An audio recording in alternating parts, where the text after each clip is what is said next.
Alors, avant les premiers contacts coloniaux, le Rwanda fut longtemps un objet de fantasme.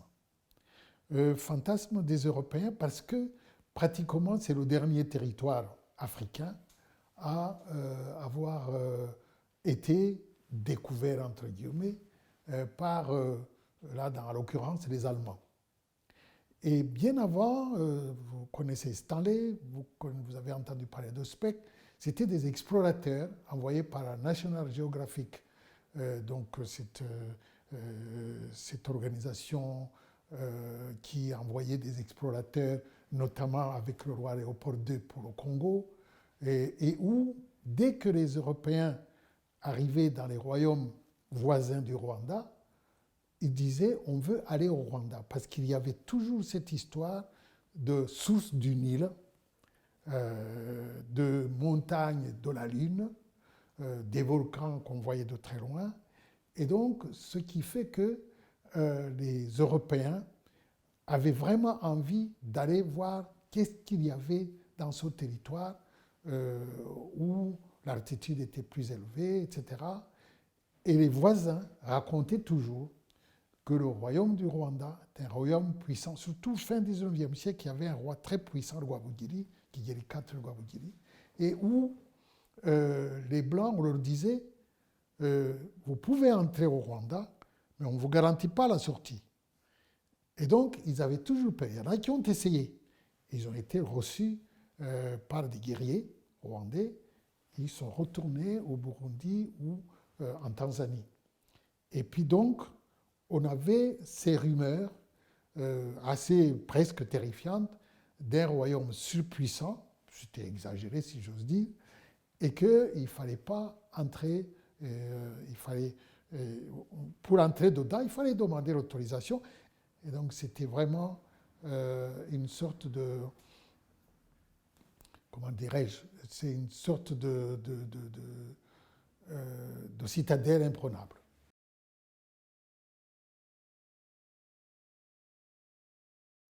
Les Allemands qui sont arrivés, là, le côté religieux ne les intéressait pas dès le départ.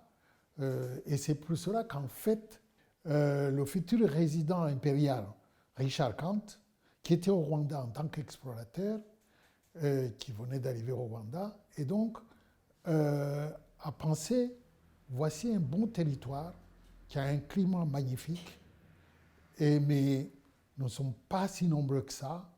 Mais il s'est dit, il nous faut une aide sur le plan de la civilisation, sur le plan de l'organisation.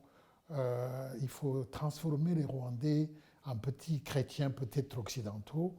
Et donc, c'est lui-même qui, dans une lettre en 1899, a écrit aux missionnaires pères blancs qui étaient en Ouganda pour leur dire « Venez ici évangéliser les petits nègres ».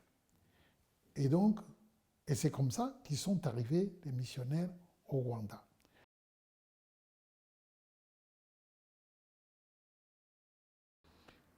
Les Européens ont vu un pays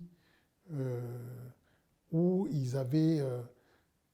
enfin, c'était pas ce qu'ils espéraient, enfin, c'est pas ce qu'ils pensaient. Ils pensaient avoir droit, ils pensaient avoir rencontré des Noirs selon l'idéologie, selon la raciologie du XIXe siècle. Ils pensaient avoir des Noirs bêtes, sauvages, frustes, bref, des Noirs. Et ils voyaient des gens qui ne se laissaient pas compter, ils voyaient des gens qui étaient organisés, ils voyaient des gens hautains, ils voyaient des gens surtout, ils ont vu quelques teints clairs, rougeâtres comme ils disaient, et c'est là qu'ils ont appelé Hamites. Ils ont dit non, c'est pas possible.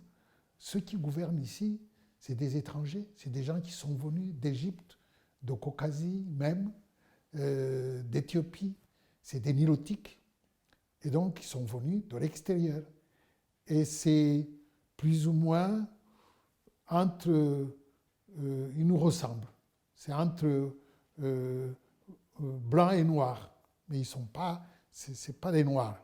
Et c'est pour cela qu'ils ont conçu l'idée que, ils sont arrivés, ils ont gouverné les Hutus, et les Hutus, c'est les pauvres nègres.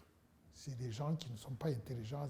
Donc on a monté cette histoire de Bantous, Hamites, où les Hamites étaient ceux qui sont venus de l'extérieur, notamment d'Égypte, d'Éthiopie, des Nilotiques, et qu'ils ont trouvé des Bantous à partir de la langue, parce qu'ils parlaient Kinyarwanda. Or, comme je l'ai dit tout à l'heure à propos de l'archéologie, c'est des gens qui ont vécu ensemble, qui ont parlé la même langue, parce qu'on ne trouve pas trace de langue nilotique dans le Kinyarwanda.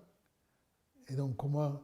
Non, ils seraient venus, comme ils sont super intelligents, ils ont appris la langue, et ils ont été tellement forts qu'ils ont même fait leur forge de l'intelligence, c'est-à-dire la constitution avec le code ésotérique du Rwanda, qui est dans un Kinyarwanda ancien, très très pur et très même difficile à déchiffrer. Et comment expliquer ça? Non, en fait, la façon dont on a vraiment vu les Rwandais, c'est ce que l'historien Modimbe a écrit un livre à propos de l'Afrique, The Invention of Africa, l'invention de l'Afrique. Là, c'est The Invention of Rwanda. Ils ont inventé le Rwanda, un autre Rwanda.